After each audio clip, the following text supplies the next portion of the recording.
Hi all, അസ്സലാമലൈക്കും. ഇന്നത്തെ recipe mutton ഗ്രേവിയുടെ റെസിപ്പിയാണ്. നല്ല തിക്കായിട്ടുള്ള മട്ടൻ ഗ്രേവിയുടെ റെസിപ്പിയാണ്. ഇതെങ്ങനെ തയ്യാറാക്കിയെടുക്കാം നോക്കാം. ഇതിനായിട്ട് ആദ്യം ഒരു പേസ്റ്റ് തയ്യാറാക്കണം. അതിനായിട്ട് ആദ്യം ഒരു പാൻ ഗ്യാസ് സ്റ്റോപ്പിൽ വെച്ചതിന് ശേഷം ഓയിൽ ഒഴിച്ച് ചെറിയ ജീരകം ഇട്ട് കൊടുക്കാം. അതൊന്ന് വഴറ്റിയതിന് ശേഷം അതിലോട്ട് കാഷ്യൂസ് ഇട്ട് കൊടുക്കാം. അതും ജസ്റ്റ് ഒന്ന് റോസ്റ്റ് ചെയ്തെടുത്തതിന് ശേഷം അതിലോട്ട് വറ്റൽ മുളക് 2 കട്ട് ചെയ്തിട്ടിട്ടുണ്ട്. അതിനുശേഷം 2 വലിയൊരു ടൊമാറ്റോ കട്ട് ചെയ്തിട്ടിട്ടുണ്ട്. അതൊന്ന് വെന്ത് വരുന്നത് വരെ കുക്ക് ചെയ്തെടുക്കാം. നന്നായിട്ട് തക്കാളിയൊക്കെ ഉടഞ്ഞു വരണം. ഒന്ന് മൂടി വെച്ച് കുക്ക് ചെയ്തെടുക്കാം. ഇപ്പോൾ തക്കാളിയൊക്കെ ഒന്ന് ഉടഞ്ഞു വന്നിട്ടുണ്ട്. ജസ്റ്റ് ഒന്ന് മിക്സ് ചെയ്തെടുക്കാം. ഇത് മതിയാകും. ഇത് തണുത്തതിന് ശേഷം ഇതൊരു പേസ്റ്റാക്കി മാറ്റി വയ്ക്കാം.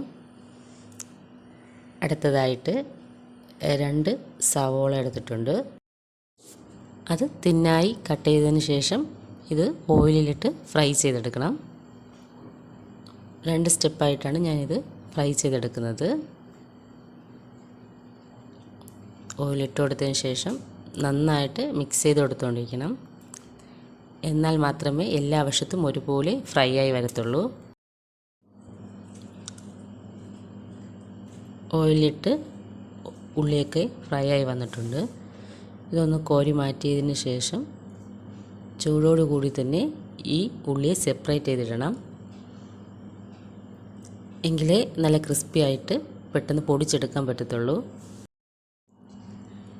ഉള്ളിയെല്ലാം കൂടി ഇതുപോലെ സെപ്പറേറ്റ് ആക്കി എടുക്കാം.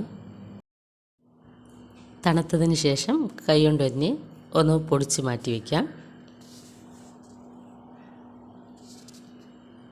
ഇതുപോലെ സെപ്പറേറ്റ് ആക്കി ഇട്ടാൽ മാത്രമേ പെട്ടെന്ന് പൊടിഞ്ഞു വരത്തുള്ളൂ. അതെല്ലാം കൂടി പൊടിച്ച് അത് മാറ്റിയതിന് ശേഷം അടുത്തതായിട്ട് ഗ്യാസ് സ്റ്റോപ്പിൽ കുക്കർ വെച്ച് കൊടുക്കാം. അതിലോട്ട് ഉള്ളി ഫ്രൈ ചെയ്ത ഓയിൽ ഒഴിച്ച് കൊടുക്കാം. അതിനുശേഷം അതിലോട്ട് സ്പൈസസൊക്കെ ആഡ് ചെയ്ത് കൊടുക്കാം. ഗ്രാമ്പൂ, പട്ട, ഏലക്ക ഇതൊക്കെയാണ് ഞാൻ ആഡ് ചെയ്ത് കൊടുത്തിട്ടുള്ളത്. ഇതൊന്ന് ജസ്റ്റ് വഴറ്റ് ചെയ്തതിന് ശേഷം അതിലോട്ട് കഴുകി വൃത്തിയാക്കി വെച്ചിരിക്കുന്ന 500 ഗ്രാം മട്ടൺ പീസസാണ് ഞാൻ എടുത്തിട്ടുള്ളത്. അതൊന്ന് ഇതിലേക്ക് ഇട്ട് കൊടുക്കാം. അതും മുഴുവനായിട്ട് ഇട്ട് കൊടുത്തതിന് ശേഷം ജസ്റ്റ് ഒന്ന് ഓയിലൊന്ന് ജസ്റ്റ് വഴറ്റിയെടുക്കാം.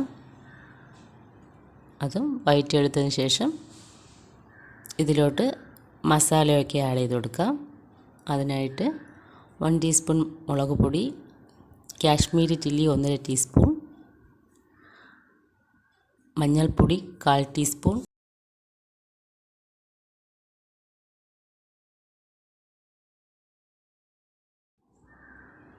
പെരിഞ്ജീരകപ്പൊടി 1.5 ടീസ്പൂൺ, മല്ലിപ്പൊടി 2 ടേബിൾ സ്പൂൺ.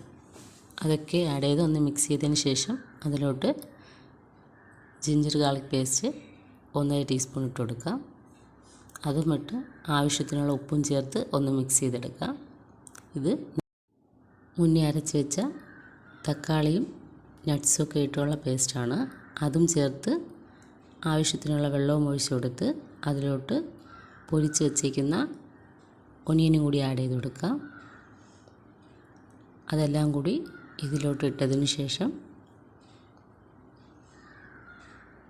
ഒന്ന് നന്നായിട്ട് മിക്സ് ചെയ്തെടുക്കാം. ഇനി ഇതിലോട്ട് പകുതി നാരങ്ങ ചാറൊഴിച്ച് കൊടുക്കാം. അതും കൂടി ഒഴിച്ചതിന് ശേഷം കുക്കർ അടച്ച് വെച്ച് ഞാനൊരു 6 വിസിലിട്ടിട്ടുണ്ട്. ഓരോരുത്തരുടെയും കുക്കറിൻ്റെ വേവ് അനുസരിച്ച് വിസിലിട്ടാൽ മതിയാകും. അത് നന്നായി വെന്ത് വന്നിട്ടുണ്ട്. ഇത് വേറൊരു പാത്രത്തിലോട്ട് ആഡ് ചെയ്ത് കൊടുക്കാം. അതിലോട്ട് മാറ്റിയതിന് ശേഷം ലാസ്റ്റായിട്ട് 1 ടീസ്പൂൺ കുരുമുളക് പൊടിയും 1/2 ടീസ്പൂൺ ഗരം മസാലയും ആഡ് ചെയ്ത് കൊടുത്ത് മല്ലിയിലയും കട്ട് ചെയ്തിട്ട് കൊടുക്കാം. കറി റെഡിയായിട്ടുണ്ട്. നല്ലൊരു അടിപൊളി കറിയാണ്.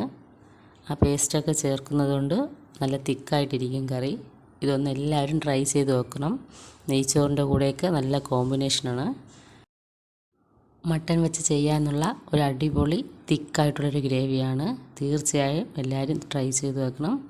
ഈ വീഡിയോ ഇഷ്ടപ്പെട്ടാൽ ലൈക്ക് ചെയ്ത് ഷെയർ ചെയ്ത് സബ്സ്ക്രൈബ് ചെയ്ത് കൂടി സപ്പോർട്ട് ചെയ്യണം. Thanks for watching.